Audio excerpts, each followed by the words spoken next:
کیا جادو نسل در نسل چل سکتا ہے؟ تو ہاں، جادو نسل در نسل تک چل سکتا ہے۔ یعنی کہ اگر آپ کے والد کے اوپر جادو ہوا ہے تو اس جادو کا اثر آپ پہ اور آپ کے گھر والوں پہ بھی ہو سکتا ہے۔ جیسے اگر جادو آپ کے کاروبار پہ کیا گیا ہے اور وہ کاروبار آپ کے والد چلا رہے تھے تو آٹومیٹکلی وہ جادو آپ کے والد پہ آ گیا، اور جب بعد میں آپ نے وہ کاروبار سنبھال لیا تو آٹومیٹکلی وہ جادو آپ پہ آ گیا۔ مولانا عبدالسلام فرماتے ہیں کہ ایک عورت پہ جنات کا اثر تھا، اور جب ہم نے ان جنات کا علاج کیا اور ان جنات سے وجہ پوچھی کہ اس عورت کے پیچھے کیوں لگے تھے، تو وہ جنات کہنے لگے کہ ہم ایک جادوگر کے ساتھ کام کرتے ہیں، یعنی کہ اس کو جادو میں مدد دیتے ہیں۔ ہم نے ایک شخص کے اوپر ایک جادوگر کے ذریعے جادو کیا تھا، اور ہمارا یہ مطالبہ تھا جب یہ شخص مر جائے گا تو اس کی ہڈیاں ہم کھائیں گے۔ جب وہ شخص فوت ہوا تو اس عورت نے ان گھر والوں کو مشورہ دیا کہ اس شخص کو بیری کے پتوں سے غسل دے دو۔ تو جب اس گھر والوں نے بیری کے پتوں سے اس شخص کو غسل دیا تو ہم اس کی ہڈیاں نہیں کھا سکے۔ اسی بات کا بدلہ لینے کے لیے ہم اس عورت کے پیچھے لگ گئے۔ تو عزیز دوستو، یاد رکھیں جادو ایک شخص سے دوسرے شخص کے اندر بھی ٹرانسفر ہو سکتا ہے۔ ویسے تو جادو کی بہت سی اقسام ہیں، جیسے سحر تفریق یعنی کہ جدائی ڈالنے والا جادو، سحر محبت یعنی کہ پیار جتانے والا یا پیار پیدا کرنے والا جادو، سحر تخیل وہم میں مبتلا کرنے والا جادو، سحر جنون کسی انسان کو پاگل بنا دینے والا جادو، سحر حمول کسی انسان کو کاہلی اور سستی میں مبتلا کرنے والا جادو، سحر خواطف کسی کے دماغ کو قبضہ کرنے والا جادو، سحر امراض کسی شخص کے اندر کوئی بیماری پیدا کرنے والا جادو، سحر استحاضہ یہ جادو صرف اور صرف خواتین میں کیا جاتا ہے، یا کسی بھی طرح کی رکاوٹ کیوں نہ ہو، جیسے شادی کی رکاوٹ یا اولاد کی رکاوٹ یا کام کی رکاوٹ یا کاروبار کی رکاوٹ یا کسی بھی طرح کی بندش جیسے بانجھ پن یا اولاد کی بندش، یہ تمام کی تمام جادو کی اقسام ہیں، اور یاد رکھیں یہ تمام اقسام نسل در نسل تک چل سکتی ہیں۔ لیکن اس کا مطلب یہ ہرگز نہیں کہ ہر جادو نسل در نسل چلتا ہے۔ اگر وہ جادو آپ کے گھر پہ، آپ کے کاروبار پہ یا آپ کے رشتے پہ کیا گیا ہے تو وہ جادو نسل در نسل ضرور چلے گا۔ لیکن کوئی جادو صرف اور صرف آپ پہ یا آپ کو مارنے کے لیے یا آپ کو ناکام کرنے کے لیے کیا گیا ہے تو اس کا اثر صرف اور صرف آپ کی ذات تک رہے گا۔ اور یہی وجہ تھی کہ حضرت علی رضی اللہ عنہ جادوگروں کے سر تن سے جدا کر دیتے تھے، اور ان کے دور میں بے شک بہت سارے جادوگر ایسے تھے جن کے سر تن سے جدا کیے گئے۔ جادو کی بہت ساری نشانیاں اور علامات ہیں، اور اگر آپ میں یہ علامات موجود ہوں تو آپ کو اپنا علاج کروانے کی بہت ضرورت ہے۔ رات کو سوتے ہوئے جھٹکے لگنا، ایسا لگنا کہ کسی نے آپ کو پکڑ کے ہلایا ہے جبکہ کمرے میں اور کوئی نہ ہونا، یا سوتے ہوئے بہت زیادہ ڈرانوے خواب دیکھنا، خواب میں اونچائی سے اپنے آپ کو گرتے ہوئے بار بار دیکھنا، خواب میں سانپ اور چھپکلی کو بہت بار دیکھنا، خواب میں کوئی چیز کھانا محسوس ہونا اور جب آپ کی آنکھ کھلے تو اس کا ذائقہ آپ کے منہ میں ہونا، سوئی یا کسی تیز چیز کا لگنا یا چبھنا محسوس ہونا، خون دیکھنا، اپنے کپڑوں پہ، زمین پہ، دیواروں پہ یا چھت پہ خون دیکھنا، کسی کھانے کی خوشبو اچانک سے کمرے میں آ جانا یا کسی ایسے پھل کی خوشبو آ جانا جس کا موسم نہ چل رہا ہو، جسم میں کمزوری شروع ہو جانا جبکہ آپ کی میڈیکل رپورٹس بالکل کلیئر ہوں لیکن پھر بھی آپ کمزور سے کمزور تر ہوتے جانا، جسم پہ نیل کے نشان نظر آنا، سینے میں گھٹن محسوس ہونا، گھر والوں سے شدید نفرت محسوس ہونا، شوہر کا بیوی سے یا بیوی کا شوہر سے نفرت شروع ہو جانا، جنگلی جانور دیکھنا، خواب میں سوتے ہوئے جنگلی جانوروں کو اپنا پیچھا کرتے ہوئے دیکھنا،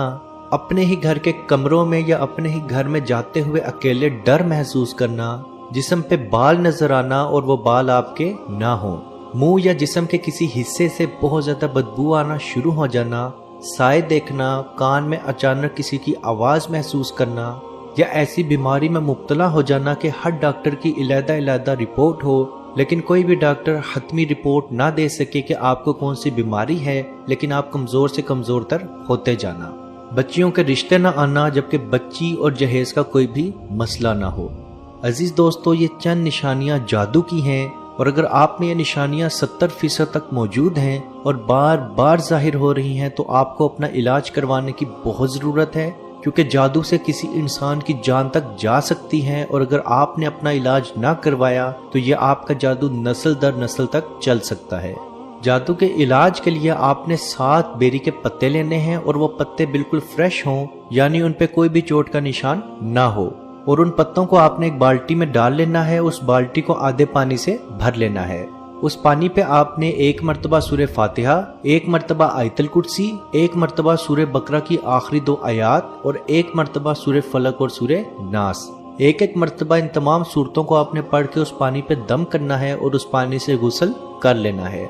یاد رہے یہ غسل آپ نے کسی ایسی جگہ پہ کرنا ہے جو پانی نالے میں نہ جائے، اور یاد رکھیں اس پانی کو آپ نے گرم نہیں کرنا، یعنی جس طرح کا نارمل پانی ہوتا ہے آپ نے یہ پتے اس میں ڈالنے ہیں اور اس پانی سے نہا لینا ہے، اور نہانے سے پہلے اس پانی پہ دم ضرور کرنا ہے۔ کم از کم 3 مرتبہ آپ نے اس پانی سے غسل کرنا ہے، اور نہانے سے پہلے آپ نے تھوڑا سا یہ پانی پی بھی لینا ہے، یعنی کہ اگر آپ کو کوئی جادو کھلایا یا پلایا گیا ہے تو وہ بھی مکمل طور پہ ختم ہو جائے۔ آپ جیسے ہی یہ عمل کریں گے انشاءاللہ بحکم خدا آپ کو اپنی صحت اچھی سے اچھی ہوتی نظر آئے گی۔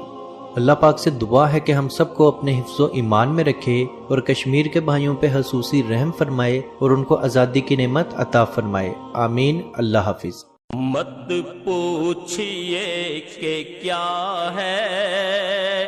سرکار کی گلی میں، مت پوچھئے کہ کیا ہے۔ اے مالک ہمارے اٹھے ہوئے ان گندے ہاتھوں کی طرف نہ دیکھ، مالک اپنا رحم اور اپنا کرم فرما، مقبوضہ کشمیر کے مسلمانوں کو آزادی کی نعمت سے مالا مال فرما۔ اے اللہ اس حال کے اندر جبکہ ان پر ظلم و ستم ہو رہے ہیں، اس قدر ان پر مصائب اور آلام ہیں، اے مالک و مولا اس ماہ مقدس کی مقدس گھڑیوں کا صدقہ اے اللہ کشمیر کے مسلمانوں کو آزادی کی نعمت سے مالا مال فرما۔ اے مالک جو ان پر مصائب اور آلام بارش کی طرح برس رہے ہیں، اے مالک تو اپنا خاص فضل اور اپنا کرم فرما، ان کی اس آزمائش کو، اس امتحان کے اندر ان کو کامیاب فرما، ان کی اس آزمائش کو دور فرما۔ اے مالک مولا اپنا کرم فرما، ان کو آزادی کی نعمت سے مالا مال فرما۔ اے مالک ہم گناہگار سیاہکار جو بھی ہیں تیرے محبوب کی امتی ہیں، تجھے تیرے نبی علیہ السلام کا اس کی محبوبیت کا واسطہ دے کر تجھ سے دعا مانگتے ہیں۔ اے مالک کشمیر کے مسلمانوں کو آزادی کی نعمت سے مالا مال فرما۔ اے مالک ملک پاکستان کو استحکام عطا فرما، ملک پاکستان کی سرحدوں کی خیر فرما، ملک پاکستان کی سرحدوں پر پہرا دینے والے نوجوانوں کو الہ العالمین ہمت اور حوصلہ عطا فرما۔ ملک پاکستان اور دنیا کے اندر اسلامی مملکت کے جتنے بھی حکمران ہیں اے مالک ان کو شرم و حیا عطا فرما۔ اے مالک ان کو کفار کی آنکھوں میں آنکھیں ڈال کر بات کرنے کا حوصلہ اور ہمت عطا فرما۔ اے مالک و مولا اسلامی ملکوں کو اکٹھے ہو کر اے مالک و مولا کشمیر کی سلامتی کے لیے، حق حدرادیت کے لیے آواز اٹھانے کی توفیق عطا فرما۔ اللهم ربنا تقبل منا انك انت السميع العليم وتب علينا يا مولانا انك انت التواب الرحيم۔